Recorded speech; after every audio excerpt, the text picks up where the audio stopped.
Started. How was the weekend? Great? Anybody have a less than great weekend? Nobody? Studying biochem? What's that? I had a nice weekend. Yes, I did. Actually, it was. I usually get pretty busy getting caught up on things over the weekend. I was pretty caught up before the weekend got there, so it was unusual for me. It was nice. So. Yes, so, well, let's finish up talking about DNA, nucleic acids, and so forth. And the last things I want to say, I want to say one more thing about bases that I'm going to talk about, cytosine versus thymine versus uracil. And then I want to say a little bit about eukaryotic DNA replication, and not to try to give you any kind of comprehensive overview of that at all, but to give you some thoughts about differences and how those differences actually relate to human health. Because some of those are pretty remarkable, and I find it something that students really sink their teeth into. So before I do that, let me say a little bit about these bases, okay? So DNA, of course, contains thymine, and RNA contains uracil. And I'm commonly asked, well, why does that happen? Why don't they both use uracil, for example, okay? And perhaps a better question is, why doesn't RNA use thymine? And I don't have an answer for that one, but I can tell you why DNA doesn't have uracil, okay? So if we look at these bases, we see that they're all obviously pyrimidines, and we see that they're very similar in chemical structure, okay? It turns out that uracil can readily be converted into cytosine. This swapping of an oxygen for a nitrogen and so forth occurs very readily.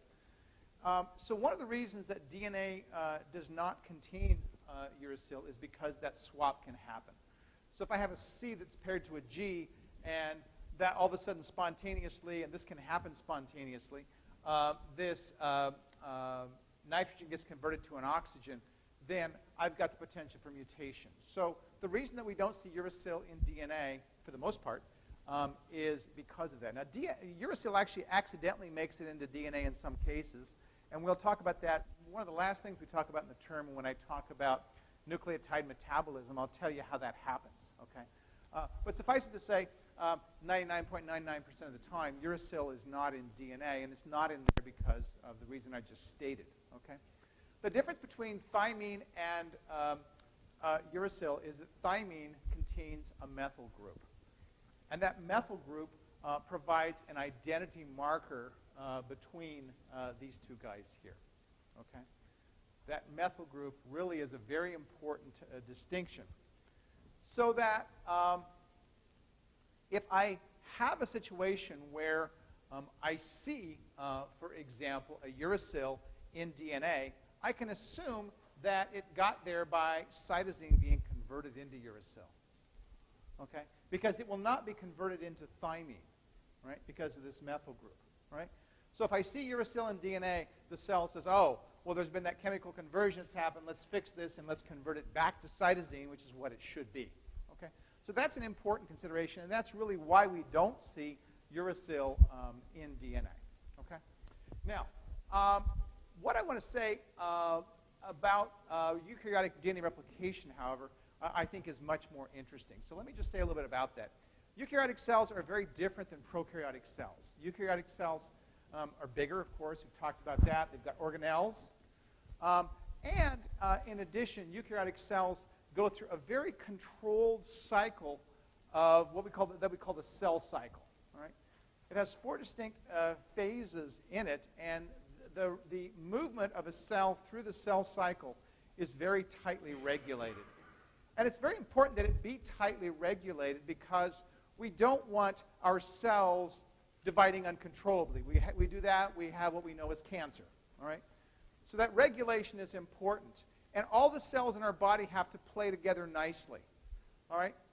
If we think about it, the needs of our body for different types of cells vary considerably. There are cells in our eyes that we're born with that we will die with. All right?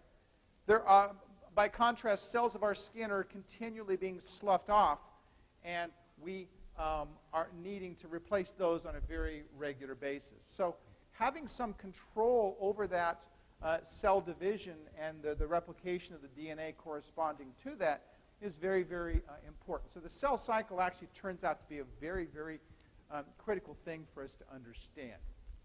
DNA replication occurs in the S phase of the cell cycle. All right? Now I'm going to come back to that in just a minute and say something about that. The division happens 2 phases later. All right? So the replication is happening up here in the S phase. The cell division is happening down here in the mitosis phase. Okay. Well, DNA replication inside of eukaryotic cells is similar in many ways. Okay? So, for example, I've already pointed out to you that there's a beta clamp that holds polymerase 3 onto the DNA in bacterial cells, and there's a similar protein that holds the polymerase to the DNA in eukaryotic cells. All right? If we were to look at the replication fork, we would see a little bit more complexity, but we would see the same basic functions. We would see helicases. We would see topoisomerases. We would see all of these things that we saw in the prokaryotic cell. Okay? One of the things we would see is we see more DNA polymerases. There are many more DNA polymerases in eukaryotic cells than there are in prokaryotic cells. Okay? But replication starts at an origin, just like it starts in prokaryotic cells. In eukaryotic cells, there are many origins on a chromosome, not just one. But the biggest difference that we see in eukaryotic DNA replication is the fact that DNA is linear. Okay? The DNA is linear. In prokaryotic cells, the DNA is circular, and you can remember how I told you about how we can go all the way around and come back around with a leading strand, for example, and we're brought back to the origin by virtue of the fact that the DNA is circular. In eukaryotic cells, we don't have that. We have linear DNAs, and that poses a very, very different set of problems for the replication of those DNAs. Okay? I told you there's a bunch of polymerases. There's only some of them right there. You can memorize that table, okay? It's a joke. Okay. You're not going to memorize that table. All right. You see on my outline here something called pCNA. All right? pCNA in eukaryotic cells is the same as the beta clamp. Okay? We just call it pCNA in eukaryotic cells. The gist of what I want to tell you about differences in eukaryotic cells, however, is right here. It relates to this thing called telomerase and cancer. Okay? Telomerase and cancer. The problem with replicating linear DNAs is the fact that we can't replicate properly all the way to the end unless we use some tricks. Okay? Remember that DNA replication starts 5' to 3', right? And DNA replication always, there's one of those always, requires an RNA primer, right? So if I start at the very end of a DNA and I put an RNA on there, and I then extend that RNA with a DNA polymerase, right? Everything is okay except for that little piece of RNA that I started with, right? That little piece of RNA has got to be removed, and in a prokaryotic cell, it comes all the way around and removes it and fills it in. Everybody's happy. In a eukaryotic cell, when I remove that RNA, what's going to fill it in? There's nothing to fill it in, because the DNA polymerase can't start by itself. It needs to have an RNA primer, and I just took the RNA primer out. Okay? What that means is that every time a eukaryotic DNA replicates, it loses a little bit of the end. Every time. If you were to look at the DNAs in me and compare them to the DNAs in any of you, you would find that my DNAs are shorter than yours are. Okay? My DNAs are shorter than yours are. Now, I would like to think that'd be a good way to lose weight, but unfortunately, that doesn't happen, right? This is just another dumb joke, okay? It doesn't happen, all right? There's a problem, though. If I think about every time a cell replicates, the DNA gets shorter and shorter and shorter, won't I eventually have no DNA? Well, it would take quite a while for that to happen, right? But won't it happen that I'm going to start chewing in and I'm going to start getting into some important gene that I'm going to need? Isn't that more likely to happen? And the answer is yes, it is. Yes, it is. So the cell has a little protection against that. The cell has, on the very ends of DNAs, on the very ends of those linear DNAs, there are structures called telomeres. Telomeres. Telomeres are some of the things that people refer to as junk DNA. There are other things people call junk DNA, but one of the things they call junk DNA are telomeres. Because if we look at a telomere, when people first discover it, they go, what in the hell is this? All right? Now, you can't look at it and see it. You had to determine the sequence of the bases in the telomere. That's when people said, what in the hell is this? Because what they discovered was that the telomere was thousands and thousands of copies of the same 8 to 10 base sequence, repeated over and over and over and over and over. When they first discovered it, they said, this doesn't make any sense, but based on what I just told you, it should make some sense. If we lose a little bit of the telomere each time that we replicate, we're not losing any important genes, we're losing a junk sequence over and over and over and over. Once I lose all of the telomere sequence, might I not start getting into important sequences of DNA? The answer is yes. Okay? The answer to that is yes. I might start getting into important sequences. There are many people, and there's some pretty good evidence, that the longer our telomeres are, the longer we live. Whoa! So if you think about that, what that means is the telomere you can think of as a fuse, a slow-burning fuse. That when you've lost the telomere, that cell is going to be hosed. A lot of my cells are getting hosed, guys. I should be losing weight, right? I should be losing weight. Okay? Well, that's all fine and dandy. So how in the hell does a telomere get there? Okay? How does the telomere get there? The telomere gets there thanks to an enzyme whose name is going to be very complicated to remember. It's called a telomerase. I finally got a laugh out of a joke today. Okay. Telomerase makes telomeres. And it makes them using a very cool trick. Okay? It makes them using a very cool trick. All right? Let's see. I think I've got on the next one here. Okay? The telomere has to copy something. DNA polymerases, and by the way, telomerase is a DNA polymerase, but it's an example of a reverse transcriptase that's in our cells. It's a reverse transcriptase, meaning it copies RNA. Well, how does copying RNA allow the ends of a chromosome to get replicated and lengthened? Okay? Well, it means, first of all, a DNA polymerase has to copy something. It's copying an RNA, and it's copying an RNA that gets laid down right next to the very end of the DNA.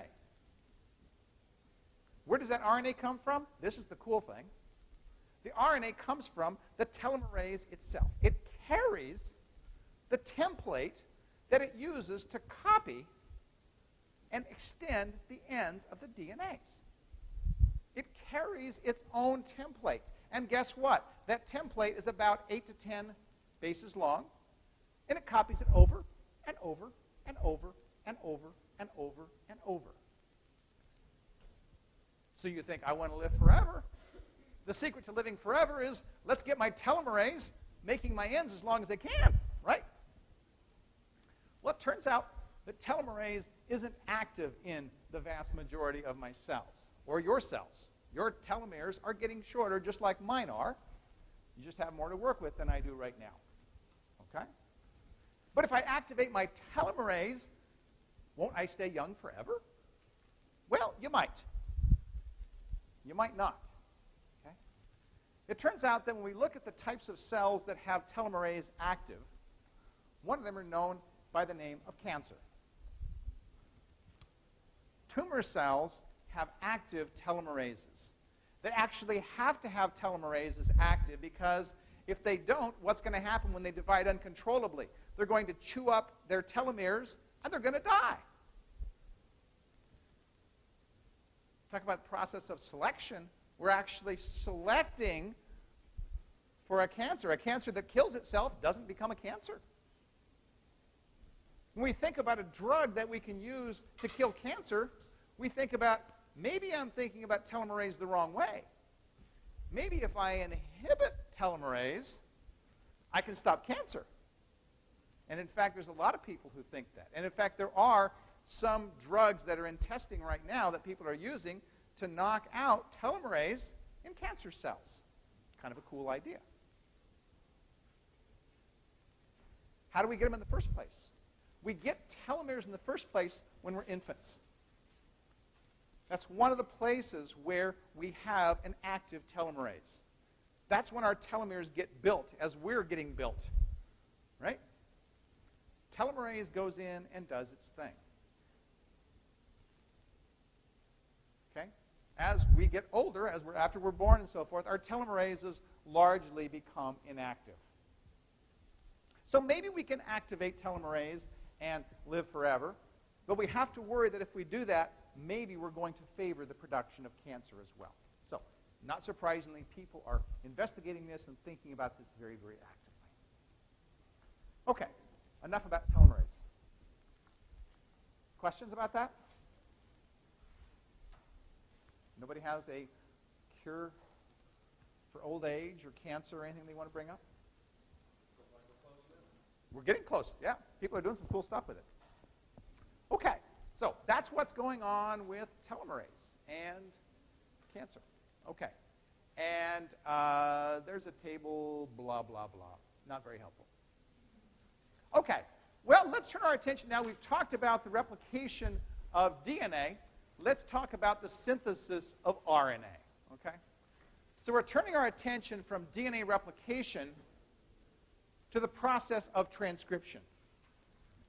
I can absolutely assure you that one of the things I'm going to expect that every person in this class is going to know, because you're going to see it on an exam, is the difference between transcription and translation.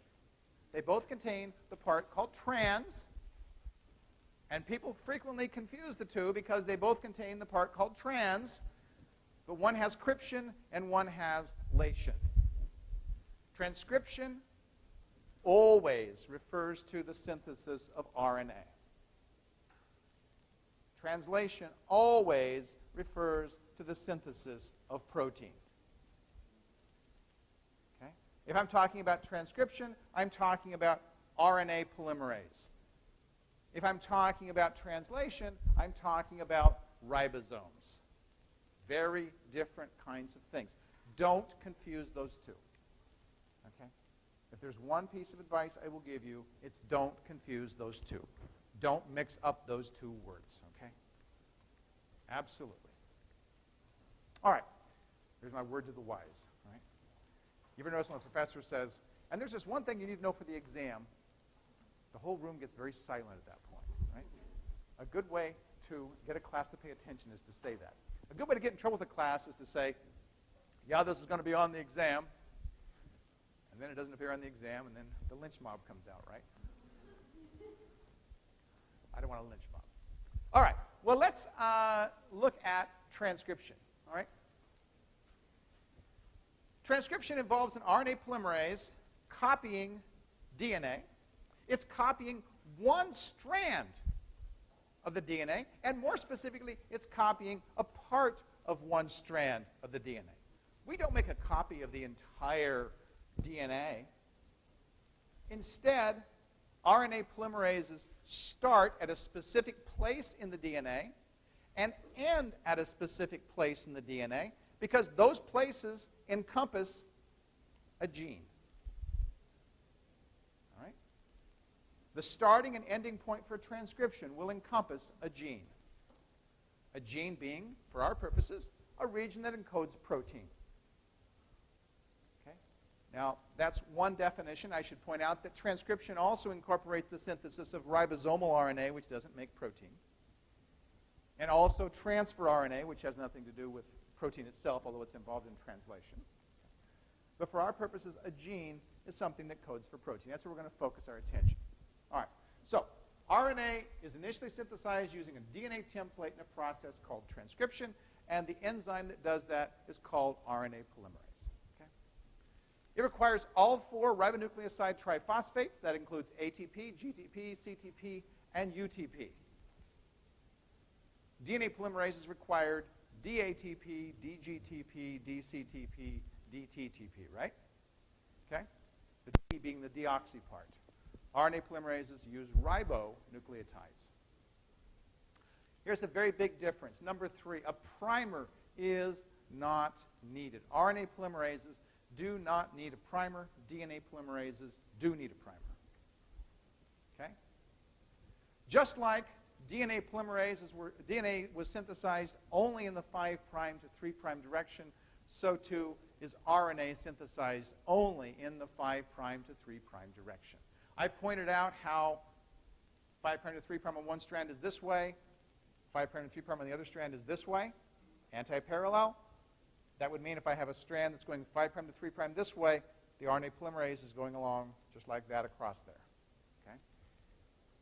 The RNA is made anti-parallel to the other strand that it's copying.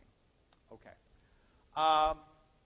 The enzyme uses one strand of the DNA as the template for RNA synthesis. It means we don't have the same thing as a replication fork, because in the replication fork, you remember we were synthesizing both strands at the same time.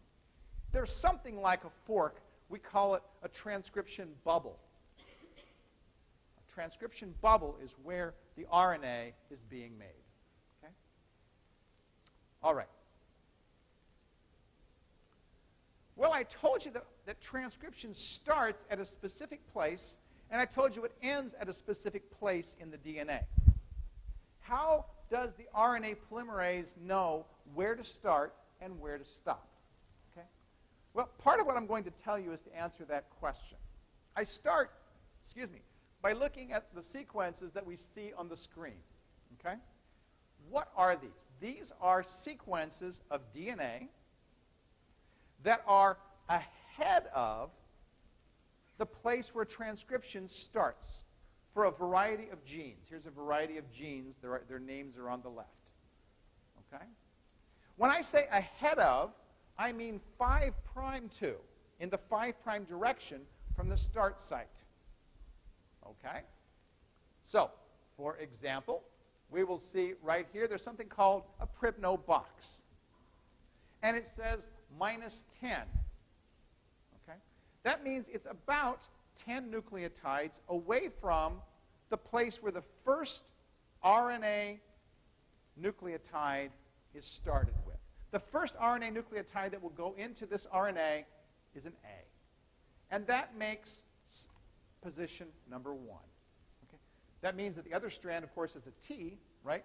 So that we know we have the complement. The first nucleotide that goes in is an A.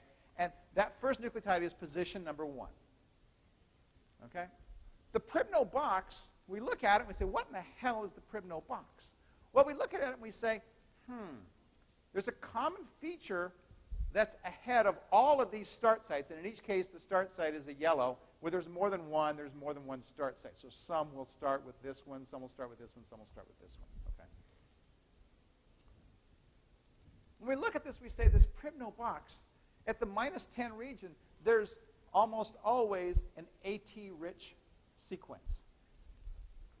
TAC, TGT, TGT, CAT, TAGACT, TTA, GGTT. Okay? So we see that the AT richness of this region is abundant.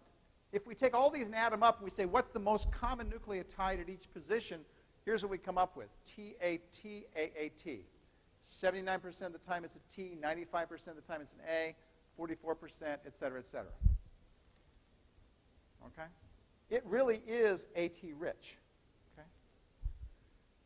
The fact that there's a common sequence that's there gives the RNA polymerase a flag that says, hey, stupid, come here. Start here. All right? It's telling the RNA polymerase this is a place where there's a gene 10 bases away, and you can start making RNA at this point. Okay? There's another region on here called a -35 region. The minus 35 region isn't quite as similar, but when we look at the common sequences, we see there are some things that appear fairly commonly in there. And by the way, you see these are slightly variable. They're not exactly 10 off. They're not exactly 35 off.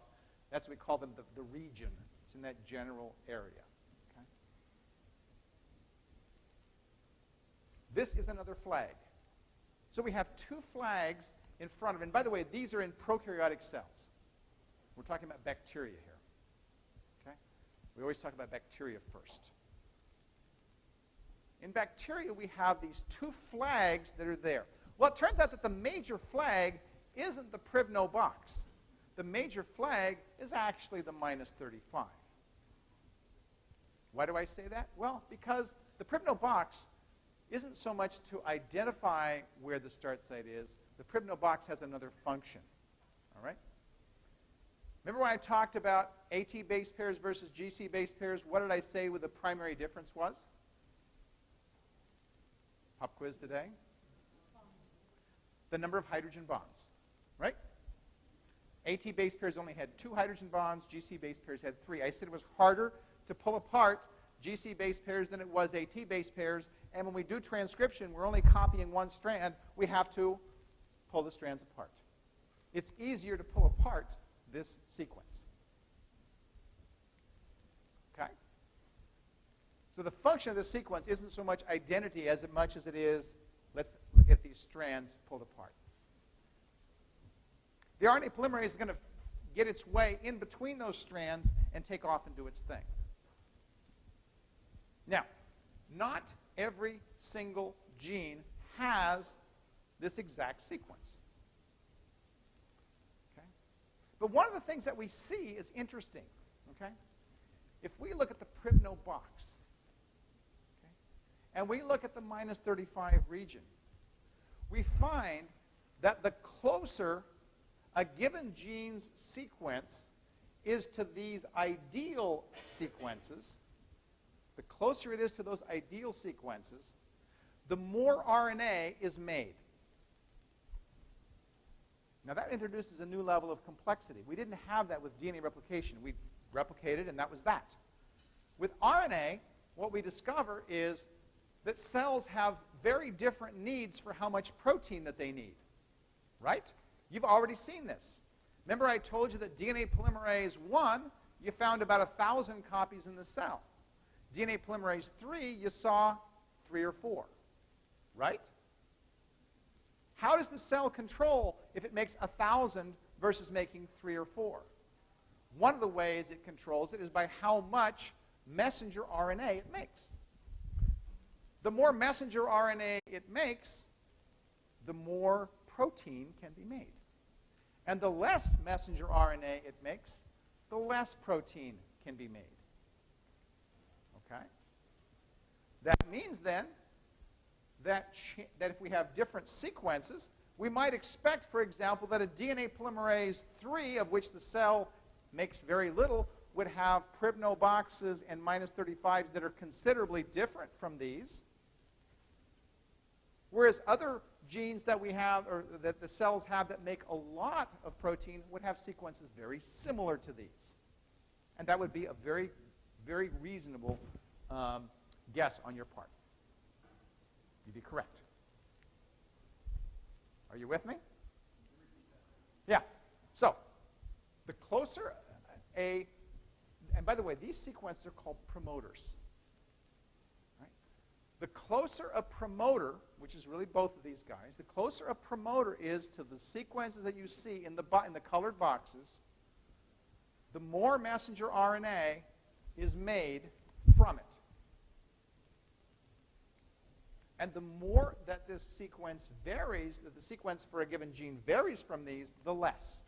So a DNA polymerase 1, for example, which has the cell makes fairly abundantly, would have sequences closer to these. A DNA polymerase 3 that the cell doesn't make very much of at all would have sequences that aren't very close to that. Yes?